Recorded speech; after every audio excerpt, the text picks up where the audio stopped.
오늘 말씀 제목은 흔들리십니까? 입니다.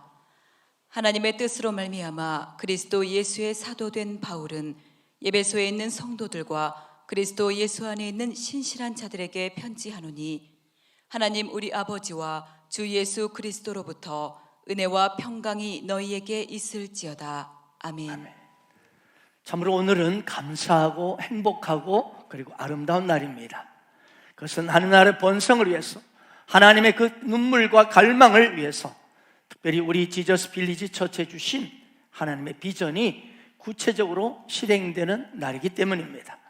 저는 오늘 우리 사랑하는 한송 목사님 가정과 동역자들, 그리고 우리 최영선 목사와 또 동역자, 이 두 팀이 광주광역시와 세종 특별자치시로 지저스 빌리지 네트워크 교회를 세우고자 파송받는 특별한 날입니다. 아멘. 특별히 이들을 기점으로 해서 계속적으로 이제 아름다운 헌신의 제자들이 이제 파송이 계속 이어지게 됩니다. 이미 국내 형제 네트워크 교회가 20여 개가 세워졌고 해외에도 그렇게 10여 개가 세워졌지만, 그러나 특별히 또 우리 안에서 제자들이 이렇게 22,200 세계 비전을 위해서 이렇게 아름답게 비전이 성취되는 그 현장으로 파송되는 것을 볼 때 너무나 은혜가 되고 감사가 됩니다. 이어서 앞으로도 지금 현재 PTC 그룹이 있습니다. 예비 목회자 그룹이 약 20여 명이 지금 매주 내지는 한 달에 한 번씩 모여서 구체적으로 목회 전략을 전수받고, 그리고 그들이 목회자로서 품성과 훈련을 이미 받고 있습니다. 그래서 곧 이제 저 세교 신도시의 누읍동에 우리 남건영 전도사와 최경식 전사가 동역으로 또 출발하게 됩니다. 바로 이제 곧 내일 모레 출발하게 될 것입니다. 땅이 이제 곧 계약이 되면 출발하게 될 텐데요. 계속적으로 이어서 지금 20여 명의 사랑하는 동역자들이, 제자들이 이렇게 계속적으로 이제 파송이 이어지게 됩니다. 그래서 오늘 그 기점에 출발의 날에서 너무나 감사하고 그리고 기념이 되는 날이라고 저는 생각합니다. 이 특별한 날을 맞아서 그래서 저는 다시 한번 이 교회를 세우고자 하는 이들과 또 교회를 세우는 우리 가족들, 정말 각 처소에서 셀그룹 제자행을 하면서 각 현장마다 캠퍼스마다 이모저모로 교회가 세워지고 있는데, 다시 한번 교회의 본질과 가치를 오늘 이 파송식을 우리가 하면서 다시 한번 깊이 생각하고 은혜를 받고자 하는 것입니다. 언젠가 국민일보에 충격적인 기사가 실렸습니다. 그건 2년 전입니다. 그러니까 2019년도 인구 센서스 이 조사에 따르면 예수를 믿는다고 말하는 이 기독교인의 숫자가 무려 967만 명이라고 조사가 되었습니다. 그런데 현실은, 즉 각 교단에서 이 교회를 출석하는 성도들, 등록하고 있는 이 성도들을 숫자를 총 종합하니까 800만 명도 안 되는 겁니다. 무슨 말이죠? 200만 명 정도가 차이가 나는. 그래서 국민일보에서 이거 충격적인 일이다. 뭐냐? 이 200만 명 정도가 바로 가나안 성도라는 겁니다. 가나안 성도가 뭡니까? 가나안, 거꾸로 말해보세요. 안나가 성도입니다. 그래요. 가나안 성도란 예수를 내가 믿는다고 말하는데 교회를 안 나가는 그런 성도를 가리킵니다. 그런데 더 놀라운 사실이 뭐냐 하면 최근 5, 6년 사이에 이 가나안 성도가 100만 명가량이 늘었다는 거예요. 게다가 작년 1년 동안 이 코로나19 팬데믹 사태로 인해서 이게 직격탄이 되었다. 예배가 비대면이 되고 소모임이 금지가 되면서 이 안나가, 가나안 성도가 급격히 증가했다는 거예요. 그래서 현재 가나안 성도를 어느 정도 예측을 하느냐, 교회 출석에 거의 절반에 400만 명에 육박한다, 이렇게 말하고 있습니다. 여러분, 지금은 이 코로나 때문에 전도가 좀 주춤해졌지만 그전에 어땠습니까? 교회마다 작은 교회부터 큰 교회까지 얼마나 이모저모 총동원을 해서 방법을 쓰고 여러 가지를 동원해서 그렇게 애써서 전도를 했습니다. 그리고 실제로 작은 교회부터 큰 교회까지 새가족들이 이렇게 오고 있었습니다. 그런데 문제가 뭐냐? 교회 와서 예수를 영접하고 은혜도 받는데 얼마 안 가서 교회를 떠나버린다는 거예요. 많은 사람들이. 왜죠? 예수는 좋은데 교회에 나오니까 이것저것이 불편하고 부담이 된다는 거예요. 사람 관계가 부담이 되고 교회에서 이런저런 요구를 하니까 불편하고 부담이 되고 이것저것 안 하자니 그것도 부담이 되고 훈련 받으라니까 또 부담이 되고 그러면서 슬슬 빠져나가서 에이 그냥 조용히 나 혼자 예수 믿게 돼가지고 TV를 통해서 휴대폰을 통해서 이 교회 저 교회를 탐방하면서 마음에 드는 곳에 영상 예배를 드린다. 그리고 또 헌금도 내가 좋아하는 목사님, 내가 괜찮게 생각하는 선교사님한테 내가 그냥 보내는 거예요. 그러면서 자연스럽게 이런 사람들이 안 나갈 성도, 가난한 성도로 딱 정착해 버린다는 거예요. 자, 세상 갈수록 개성이 강해지고 개인화되고 있고 휴대폰, 이 미디어, 인터넷 문화가 발달함으로 서로의 관계는 점점 단절돼가고 왜? 혼자라도 얼마나 즐길 수 있으니까. 그래서 극단적인 이기주의가 판을 치고 있습니다. 이것을 4차 산업혁명 시대의 특징이라고 말합니다. 이런 분위기다 보니 예수를 믿는 이 성도들 또한 그 세상 물결에 좋지 못한 개인주의, 이기주의, 이런 단독주의, 독립주의의 영향을 받아가지고 갈수록 신앙도 독립주의, 개인주의화 돼간다는 거예요. 이기주의화 돼간다는 거예요. 그래서 교회 생활도 내 입맛에 안 맞으면 미련 없이 빠이빠이 여기만 교회냐? 사방이 교회다. 그래서 가난한 성도로 이렇게 정착이 어디로 하냐면 가정으로 정착해 버리는 거예요. 그리고 이 떠돌이 성도들이 막 엄청 많다. 영적인 내 집이 없어요. 영적인 내 평강에 집이 없는 거예요. 왜? 내 마음대로니까. 그래서 마치 맛집을 탐방하듯이 교회를 떠돌아다니는 거예요. 그래서 신앙이 늘 안정되지 못하고 불안하고 흔들려요. 이것이 오늘날 성도들이 현주입니다. 그리고 또한 목회자는 어떻습니까? 이번에 처음 온 성도는 어떻게 하든지 붙잡기 위해서 자극적인 메시지를 준비하고 최고의 공연을 준비한다는 거죠.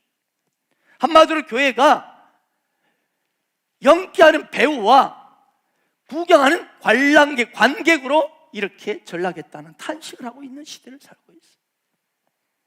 그러면 우리는 어떻게 해야 합니까? 여러분 어떻게 해야 우리는 이 시대에 하나님의 교회를 세워간단 말입니까? 여러분 성경적인 교회의 본질은 간과한 채 단지 교회가 단지 숫자적인 부흥을 위해서 사람들의 구미에 맞는 목회는 잠시적인 성취 기쁨을 누릴 수는 있을 겁니다.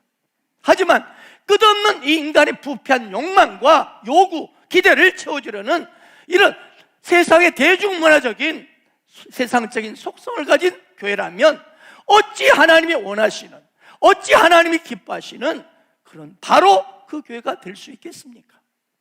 동의하십니까? 어찌 성경에 이 초대교회에 기록된 이 초대교회 성도들처럼 세상 사람들이 그 당시 이 초대교회를 성도들을 천하의 연병이 들린 자라고 손가락질을 받았던 이 거룩한 소동을 일으키는 바로 그 교회가 어떻게 세울 수 있습니까? 마치 잠깐 유행하다가 사라지는 패션처럼 이것저것 수많은 유명한 패션들이 한때는 대단히 유행을 했지만 인간의 부패한 속성은 여전한 것처럼 마치 교회 안에서 불편한 장의자에 앉았던 성도가 이제는 극장식 의자에 바꿔 앉음으로 단지 편하게, 육체적으로 편하게 앉았다 하는 것, 그 차이가 있을 뿐 만약 그 성도의 내면에 본질적인 믿음의 모습은 옛 모습 그대로라면 참으로 그것이 문제가 될 것입니다. 아멘입니까? 여러분, 그러므로 이 마지막 시대가 될수록 우리는 성경의 본질, 바로 진정한 예수 그리스도의 복음으로 돌아가서 우리는 하나님 나라의 기초를 세워가야 하는 것입니다. 만일 우리가 주일배에 참석하는 한용원 오늘 새 가족도 여러분이 오셨는데요, 그저 실적을 올리고자 하는 보험사 직원처럼 교회가 된다면 한용을 향한 하나님의 기쁜 눈물과 그 갈망보다는 참석 숫자, 통계, 우리가 관심이 더 간다면 주께서 바라는 바로 그 교회를 세운 것은 너무나, 초대교회 같은 그런 주님이 갈망하는 교회를 세우는 것은 너무나 거리가 먼 일이 되고 말 것입니다. 물론 제가 교회 숫자에 대해서 무조건 부정하는 것 아닙니다. 숫자도 정말 숫자 부흥도 필요하지. 그 중에서 제자들이 나오니까요. 그러나 저는 오늘 이 파송식을 거행하면서 성경이 말씀하는 교회의 본질을 다시 한번 깊이 생각하길 원하는 것입니다. 지금도 많은 분들이 우리 한국교회 이제 이러다 안 된다, 이제 성경적인 초대교회로 돌아가야 한다 라고 많이들 외치고 있습니다. 그러나 이 외침이 단지 외침으로 끝나는 것이 아니라 실제적으로 이 대한민국 땅에 그런 사도행전에 나타난 초대교회가 세워져야 될 줄로 믿습니다. 초대교회 성도들 보십시오. 굶주린 사자들에게 그들이 뜯길지라도 결코 주를 부정하지 않았습니다. 부인하지 않았어요. 화약에 처하면서도 오히려 주를 찬송했습니다. 이처럼 세상과 타협하지 않는, 세상 물결이 결코 흔들리지 않는, 그리고 하나님 나라를 그들이 사는 삶의 현장에서 만들어가는 이런 초대교회 같은 건강한 성도들이 세워질 때 자연스럽게 교회는 사도행전에 나타난 바로 초대교회 성경교회들이 무수히 세워질 줄 믿습니다. 우리 새가족 중에서는 셀교회에 대해서 궁금한 분들이 계실 것입니다. 셀교회가 뭐냐? 한마디로 방금 말씀드린 초대교회에 나타난 교회의 모습을 오늘 이 시대 그대로 재현하기를 원하는 그런 교회가 셀교회입니다.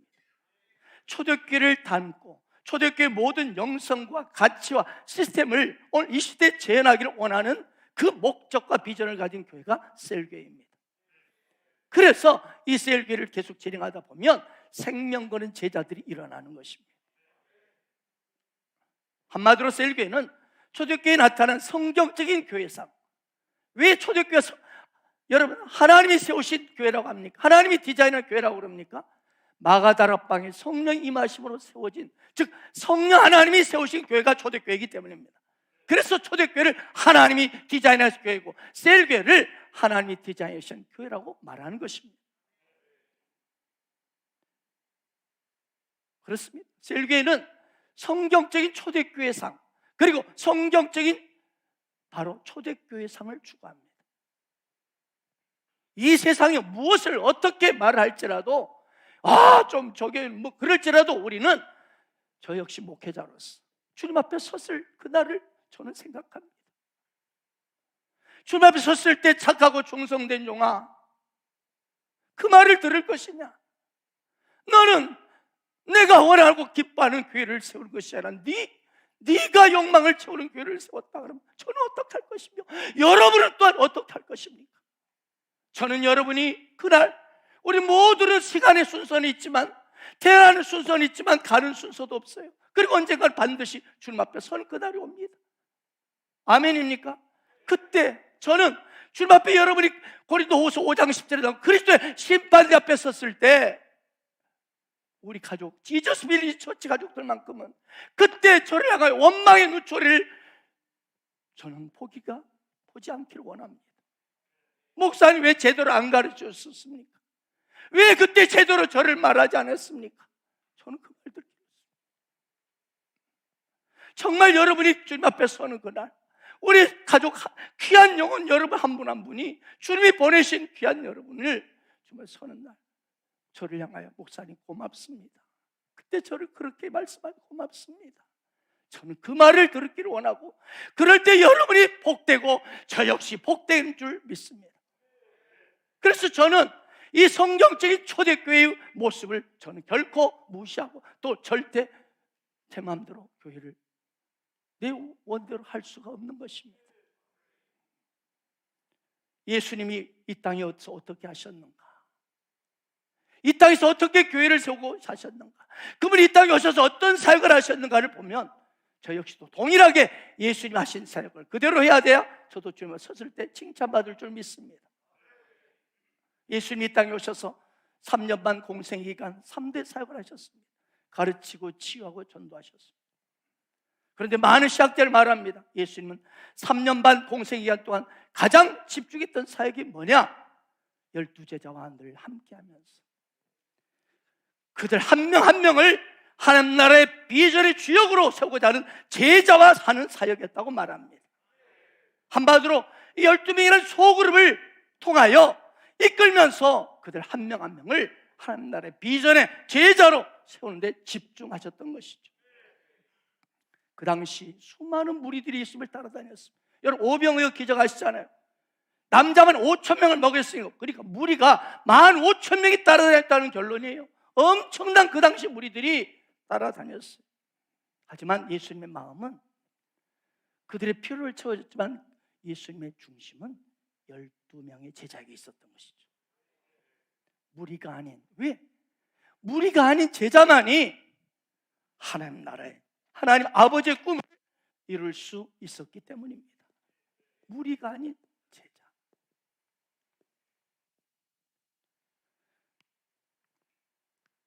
여러분, 무리와 제자는 엄청난 차이가 있습니다.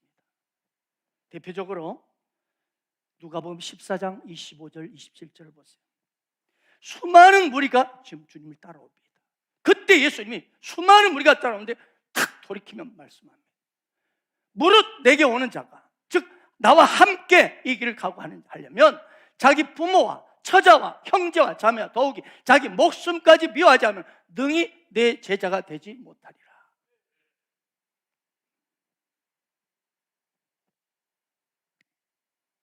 우리는요, 자기 만족을 위해서 예수님을 따라가는 사람들이에요. 예수님 따라가면 병 치료받고, 예수님 따라가면 오병의 기적으로 내 이 재정 문제, 이 먹는 문제 해결받고, 예수님 따라가면 또 좋은 말씀도 듣고 기가 막힌 말씀을 하신다. 결국 중심이, 신앙의 중심이 납니다. 나의 만족을 위해서 신앙생활을 합니다. 하나님의 만족이 아닙니다. 그래서 주님은 내게 정말 나와 함께 가려면 부모, 처자, 형제, 자매, 네 가족을 내놓을 수 있느냐? 가족을 사랑하지 말라는 게 아니라 내놓을 수, 미워하단 말은요, 그런 미움이 아닙니다. 여기서 말하는 거. 주님을 더 사랑할 수 있겠느냐? 또 하나는 자기 목숨. 그러니까 이 무리는 자기 성공, 자기 행복만을 추구합니다. 그걸 미워해야 된다. 내놓을 수 있느냐? 그러지 못하면 능히 내 제자가 되지 못하고. 27절 보십시오. 27절. 누구든지 자기 십자가를 지고, 즉 대가 지불이에요. 기꺼이 고난이 올지라도 어떤 대가를 지불어 십자가를 지고 나를 따르지 않는 능히 내 제자가 되지 못하고, 즉 무리 수준으로 머물 것이다. 제자는 나의 만족을 넘어서서 하나님의 만족을 위해서 나아가는 사람이에요. 지금 예배드리는 각 처소에서 지금 성전 예배드리는 여러분, 당신은 무리입니까? 제자입니까? 예수님은 무리에게도 필요를 채워주십니다. 무리의 관심도 돌봐주십니다. 그러나 예수님의 중심은 제자입니다. 왜요? 무리들은 하나님 나라에서 가지 않습니다. 나의 만족을 위해서 하나님을 따라갈 뿐이에요. 12명의 제자들을 예수님이 부르시자 제자들은 배와 아버지를 버려두고 즉각 따릅니다. 보십시오. 마태복음 4장 22절입니다. 그들은요 바로 야고보와 요한이에요. 형제, 세베대의 아들.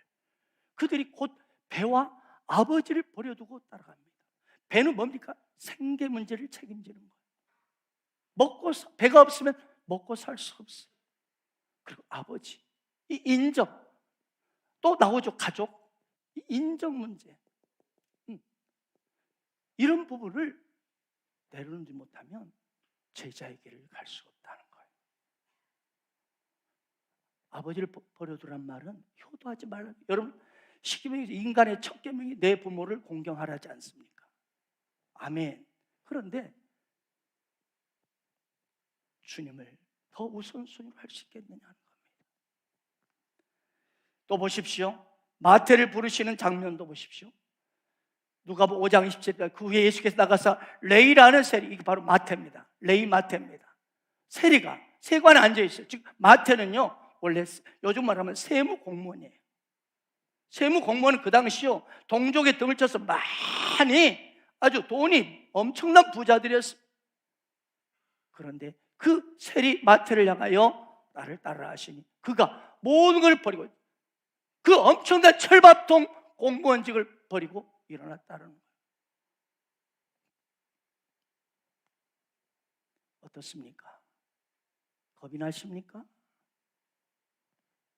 여러분 그렇게 할 수 있습니다. 오늘 이 파송된 이분들은 바로 이런 반열에서 지금 나아가는 것입니다. 예수님 당신의 부르심에 순종하는 12명을 제자로 삼아 집중해서 훈련시켰습니다. 신학자들 말에 3분의 1의 시간을 12명이 집중하셨다. 그리고 예수님이 이 땅을 떠나며 똑같이 이렇게 명령하고 승천하셨습니다. 그러므로 너희는 가서 모든 민족으로 제자를 삼아 아버지 아들과 성령 이름으로 세례를 주고 내가 너에게 분부한 모든 것 가르쳐 지키게 하라. 볼지어다 내가 세상 끝날까지 너희와 항상 함께 있어 하시라고 바로 승천하십니다.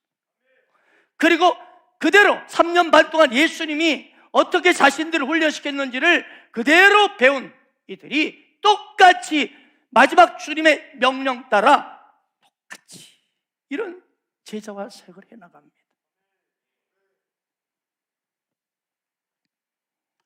그렇습니다. 너희는 가서 뭐는요 제자를 삼으라는 그 비전을 초대교회 가운데 그대로 수행했던 것입니다. 그 대표적인 장면이 사도행 2장 42절 45절에 나옵니다. 한번 같이 읽겠습니다. 시작. 그들이 서로의 가르침을 받아 서로 교제하고 떡을 뜨며 오로지 기도하기. 여기 보십시오. 사도들이 가르침, 즉 올라는 목회자의 제자를 말씀을 연 제자를 받아서 서로 교제하고 떡을 뗐다는 성찬식을 하고 셀 모임을 가졌다는, 그리고 오로지 기도하기 힘썼다. 왜 우리 교회가 새벽 기도를 그렇게 강조하고 9시 매일 9시마다 이 코로나 팬데믹에 상관없이 계속 우리는 이 성전에 흩어져서 기도하고 있습니다. 또 셀 모임 때 어찌 그리 기도의 시간을 많이 갖습니까? 바로 초대교회 성도들이 그렇게 했기 때문입니다. 아멘. 믿는 사람들이 다 함께 있어 서로 물건을 통용하고 또 재산과 소유를 팔아 각 사람의 피를 다 나눠줘. 여러분 이게 뭡니까? 가족 공동체였다는 거예요. 여러분 가족 공동체의 경험, 이런 느낌과 이 인식이 있는 사람만이 모든 걸 기꺼이 나누고 나눌 수 있습니다. 아멘. 네, 그렇습니다. 여러분을 묻겠습니다. 늘 믿음의 사람들, 즉 교회 성도들과 늘 함께하는 것이 좋습니까? 초대교회 성도들은 늘 믿음의 사람들과 함께하는 걸 좋아했어요. 왜요? 예수의 피로 맺어진 가족이 진짜 가족이기 때문에 그래요. 여러분, 제가 육신의 가족을 사랑하십시오. 그러나 이건 우리는 알아야 합니다. 육신의 가족과 예수 그리스도 믿음으로 맺어진 이 영적인 가족이 있습니다. 여러분, 육신의 가족은요, 이 땅에 있을 동안만 관계가 맺어질 뿐이에요. 이 땅을 떠나면 바이바이예요. 그러나 예수의 피, 부모의 피가 아니라 육신의 부모의 피가 아니라 예수의 피로 맺어진 믿음의 형제자매는 이 땅에서 함께할 뿐만 아니라 이 땅을 떠나서도 영원히 함께합니다. 그래서 진짜 가족이 뭐냐? 영적인 바로 이 믿음의 가족입니다.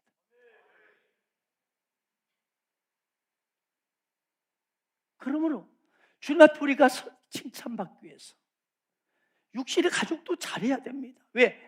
불신자, 육신의 가족을 제대로 돌보지 않는 것은 불신자보다 악하다 했거든요. 그런데 잊지 말 것은 영적인 가족, 이게 진정한 영원한 가족이라는 거. 그래서 영적인 가족에 대한 돌봄과 사랑을 여러분 잊지 않기를 바랍니다. 이런 모습이 바로 성경적 교회, 초대교회 모습이었습니다. 조용히 혼자 신앙생활 하는 거 아니에요. 그 사단이 쓰는 전략이에요. 그래서 가난한 성도로 막 교회로 정착하는 게 아니라 집으로 혼자 정착해버리는 거예요. 조용히 혼자 신앙생활은 이 따로국밥 신앙이 위험합니다. 제가 늘 말씀, 동물의 왕국을 보세요. 함께하는 그 무리 속에서 빠져나와서 혼자 이렇게 딱 다른 생각을 갖고 빠져나온 그게 바로 이 사자나 치타나 그게 밥입니다. 이게 밥이에요. 절대 함께하는 곳에 이 사자가 달려들지 않습니다. 사단의 밥이 되는 거예요. 혼자 있는 거, 혼자 있기를 좋아하는 신앙, 이게 사단의 밥이 되기 쉽습니다. 그래서 때가 가까움을 볼수록 우리 주님 말씀은 모이게 힘쓰고, 할렐루야, 모이기를 피하는 자들의 습관 같지 말고 더욱 우리가 모이게 그리하자. 왜? 각기 사단은 어떻게 하든지 분리의 영입니다. 사단의 영은 분리의 영, 독립의 영, 너 혼자도 잘할 수 있다 해요. 그리고 우리 신앙을 무너뜨리고, 영혼이 무너지면 범사도 무너지고 육체도 병들어 버리는 거예요. 자, 그러면 오늘 이 시대에 이 초대교회 외모를 봤는데, 그렇다면 성경이 말씀하는 이 하나님이 기뻐하는 교회 그리고 성도의 내면의 모습은 무엇일까? 우리 겉모습을 많이 봤죠. 어떻게 주님이 행하셨고 초대교회 성도들이 제자도 어떻게 했는지, 내면의 모습을 보자는 거예요. 그것이 바로 오늘부터 보게 되는 에베소서 말씀입니다. 그래서 에베소서는 바울 서신의 꽃이요 면류관이라고 말합니다. 바울 신앙의 정수가 담겨 있다는 거예요. 바울은 이 에베소를 통하여 하나님이 기뻐하는 성경적인 교회가 어떤 모습인지, 하나님이 기뻐하는 성도의 모습이 어떤 모습인지를 잘 가르쳐주고 있습니다. 1절 보십시다. 한번 읽겠습니다. 시작. 하나님의 뜻으로 말미암아 그리스도 예수의 사도된 바울은 에베소에 있는 성도들과 그리스도 예수 안에 있는 신실한 자들에게 편지하노니. 자, 여기 주목하세요. 흔들리지 않는 비결이 여기 있어요. 사도 바울이 말합니다. 첫 마디가 자신을 누가 불렀다고요? 하나님의 뜻으로 자기는 사도가 되었다. 하나님의 뜻으로. 아멘. 이것이 저와 여러분의 신앙의 믿음의 출발이 되기를 축복합니다. 이것을 바로 하나님의 뜻으로, 이걸 부르심의 확신이라고, 부르심의 확신. 지난 금요 성령 집회 때 우리 최영수 목사가 메시지 전했죠. 이걸 두 자로 말하는 소명이라고. 소명.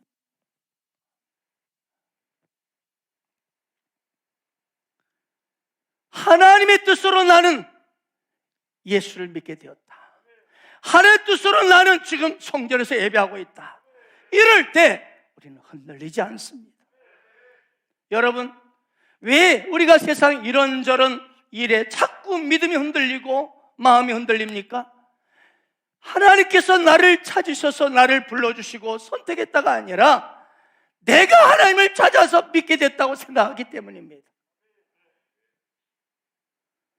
고린도전서 12장 3절을 보게 되면 성령을 하지 아니하고는 누구든지 예수를 주시라 할 수 없다 했어요. 그러므로 여러분, 말씀이 여러분의 가슴에 꽂히기를 축복합니다. 성령 하나님이 아니고 누구든지 예수를 주라 할 수 없다. 누구든지 예수를 주여, 성령 하나님의 인도하심과 그 부르심이 아니고는 누구든지 예수를 주라고, 주여 라고 부를 수 없고 찬양할 수 없다는 거예요. 그러므로 지금 여러분, 예배드린 여러분이 예수님을 주여, 주님이라고 고백하고 부르고 있다면 그건 여러분의 뜻으로 예수 믿는 것이 아니라 하나님의 뜻으로 여러분을 선택했다는 걸 기억하시기 바랍니다. 그렇습니다. 제가 몇 번 말씀드렸죠. 예수를 믿어보려고 예를 쓴다고 해서 믿어지는 게 아니에요. 이성으로, 노력으로는 절대로 내 입에서 예수여, 주여 부를 수 없어요. 오직 성령 하나님이 감동을 주시고 인도하시고 나를 택해 주셔야만 주여라고 나올 수 있는 거예요. 그러므로 여러분이 만약 예수님을 오늘 또 자연스럽게 주여, 주님 부르고 찬양하고 있다면 그것은 당신은 하나님의 뜻으로 부르심 받은 사람이요 선택받은 사람이라는 증거인 것입니다. 사도 바울은 이 부르심의 확신, 선택의 확신이 있었기 때문에 40하나 감암매를 5번이나 맞고 수많은 강도의 위협과 죽음의 위협, 굶주림과 추위에 떨고 그랬지만 결코 절망하거나 낙심하지 않았습니다. 왜 그렇습니까? 아니, 온 우주를 창조하신 전능하신 하나님이 나를 부르셨기 때문에, 나를 선택했기 때문에 나는 절대로 잘못된 일이 없다. 전능하심은 절대로 나를 보호해 주신다. 나는 반드시 승리한다는 확신이 있었기 때문이었어요. 흔들리십니까? 여러분이 예수님을 선택한 것처럼 착각하기 때문에 그래요. 오늘 이 시대를 보세요. 많은 크리스천들이 흔들리고 있습니다. 특별히 코로나19 팬데믹 사태로 수많은 성도들이 하나님에 대한 믿음을 잃어버리고 흔들리고 있습니다. 뿌리까지 뽑히는 경우도 있습니다. 왜 그렇게 많은 사람들이, 많은 성도들이 흔들릴까요? 하나님이 나를 부르셨다는, 그래서 내가 오늘 또 주여, 주님 이렇게 찬양하고 있다는, 나를 부르셨다는 확신이 없기 때문입니다. 여러분, 내가 예수를 믿게 된 것은 내 뜻이 아니라 하나님의 뜻으로 된 것을 믿으시기 바랍니다. 이게 주님의 말씀이니까요. 내가 하나님을 선택한 게 아니에요. 내가 하나님을 찾은 게 아니에요. 하나님이 나 같은 인생을 부패하고 말할 수 없는 죄인을 선택해 주셨어요. 그분이 나 같은 죄인을 택하셨다는, 지명하셨다는 이 확신을 우리는 결코 흔들리지 않을 것입니다. 이사야 43장 1절 보세요. 야곱아, 너를 창조한 여호와께서 지금 말씀하시니라. 이스라엘, 너를 지으신 이가 말씀하여 너는 두려워하지 말라. 내가 너를 구속하였고 내가 너를 지명하여 불렀나니 너는 내 것이라. 이 야곱은 바로 아브라함의 후손입니다. 오늘날 말하면 예수 믿는 저와 여러분을 말하는 거예요. 예수를 나의 주라고 부르는 자들을 향하는 말씀이에요. 또한 야곱의 뜻이 뭡니까? 사기꾼이에요. 사기꾼. 속이는 자예요. 거짓말쟁이에요. 또 뱃속에서, 엄마 뱃속에 나올 때도 지가 먼저 나오려고, 형 발꿈치를 잡고 지가 먼저 나오려고, 그래서 야곱아 그런 거예요. 뒤꿈치를 잡은 놈이다. 즉 남을 끌어내리고 내가 올라가기를 원하는 이런 성질 있는 욕심쟁이 인생을 야곱이라고 말하는, 이것이 여러분과 저의 자화상 아닙니까? 겉으로는 그럴듯하게 옷 입고 있지만 속 사람은 거짓말하고 머리 굴리고 남을 어떻게 하면 내가 이익을 찾아보려고 하고, 그럼에도 불구하고 뭐라고요? 여러분, 내가 너를 창조하였다, 내가 너를 지명하였다. 그러면서 야곱이라고 부르고 나중에 이스라엘로 부르는 거, 우리를. 이스라엘 뭐예요? 이긴 자라는 뜻이, 이긴 자, 승리자라는 거예요. 여러분, 우리가 맨날 실패한 것 같지만 지금 승리하고 있어요. 여러분은 이것이 우리의 운명이라고 주님이 지금 이사야서 2절 통해 말씀하는 거예요. 실패조차도 왜? 합력해서 선을 이루신 분이기 때문에 우리는 이긴 자들이에요. 십자가는 승리를 의미합니다. 예수를 믿는 자는 십자가이기 때문에 항상 플러스 인생이 될 수밖에 없어요. 그 주님 말하는 거예요. 내가 너를 지명하였다. 두려워하지 말라. 내가 너를 구속하였다. 내가 너를 구원했다. 내가 너를 지명했다. 네가 나를 택하고 네가 나를 찾으니까 내가 너를 창세전에 지명했다는 거예요. 또 보세요. 하나님도 없이 너는 내 눈에 보배롭고 존귀하며 내가 너를 사랑하였다. 여러분, 우리 꼬라지가요 엉망이고 성질도 그냥 개떡 같고요 하는 짓이 엉터리고요 이기적이어도 주님은 뭐라고 그래요? 이사야서 1장에서 너는 내 눈에 보배롭고 존귀하다. 내가 너를 사랑하였다. 여러분이 주님을 사랑한 것 같죠? 그 사랑은 항상 변하지 않아요. 근데 주의 사랑은요, 오늘 보세요. 하나님 아버지께서 내가 너를 사랑하였다. 그래서 그 증표가 뭡니까? 하나님의 아들 예수를 십자가에 죽이신 거예요. 사랑하는 여러분, 이 말씀이 오늘 예배드린 여러분 마음에 충만하기를 축복합니다. 오늘 예배드린 여러분 예수님을 믿습니까? 예수님을 주여라고 부르십니까? 그렇다면 당신은 내 뜻이 아닌 하나님의 뜻으로 부르심을 받은 사람입니다. 이 사실을 가슴에 새기세요.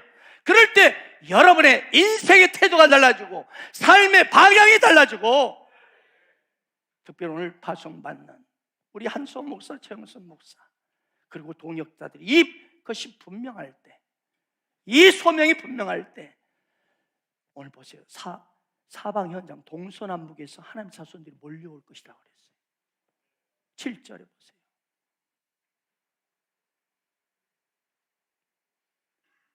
뒤에 쭉 보면은요, 동서남북에서 내가 너는 내 눈에 보배롭고 존귀하며, 아까 3절 말씀인가요? 내가 너를 사랑하였은즉 내 계신 내 백성들을 보내줄 것이며, 또 보면은요 동에서도 서에서도 내 자손을 동쪽에서도 오게 하며 서쪽에도 내가 먹을 것이며, 6절 보세요. 6절 북쪽에서 내오나 남쪽 이를 거두지 말라. 내 아들 몽을 이끌어 내 딸들을 땅끝에 오게 할 것이다. 할렐루야. 이 축복이 광주의 말셀교회와 그리고 우리 세종시 바로 선교 비전센터에 임할 것을 믿습니다. 마지막 2절에 보면 바울은 에베소 성도에게 하나님 우리 아버지와 주 예수 그리스도 은혜와 평강이 너에게 있을지어다 이렇게 기원하고 있죠. 여러분, 이 두렵고 힘든 시기에 우리에게 가장 필요한 것이 뭘까요? 은혜와 평강인 줄 믿습니다. 그런데 이 평강과 은혜가 어디서 온다고 말씀합니까? 하나님 우리 아버지와 주 예수 그리스도로부터. 아멘입니까?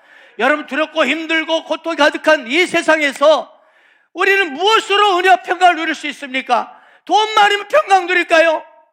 왜 돈 많은 재벌들이 자살해요? 대박난 성공한 인생이, 그리고 그 사람이 믿을 만한 사람이 있어서 그럽니까? 믿을 만한 사람도요 하루아침에 보세요. 요즘 정치계 보세요.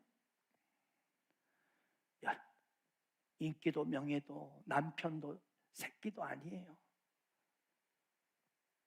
그런 것들은 그리고 잠깐은 우리에게 평강을 줄 수 있어요. 하지만 금방 편해요. 그러나 오직 하나님 우리 아버지와 주 예수로부터 은혜와 평강이 너에게 있을지어다. 할렐루야. 그렇습니다. 오직 예수 그리스도부터 은혜와 평강이 옵니다. 예수 그리스도는 은혜와 평강의 주시다십니다. 그래서 여러분, 이 부르심의 확신이 얼마나 중요한지 몰라요. 이 하나님의 뜻으로 나를 부르셨다, 이 부르심 확신이 있으면 끊임없이 어떤 상황에도 은혜와 평강이 우리에게 옵니다. 은혜와 평강이 밀려와요. 아무리 일이 꼬여도요, 잘못돼도 이거 보나마나 합력의 선을 이루신다. 은혜와 평강이 오는 거예요. 왜? 주님이 나를 부르셨기 때문에.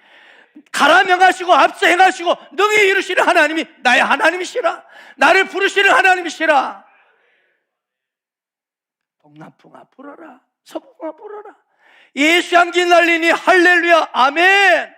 어떤 상을 만나도 그게 주눅들지 않습니다.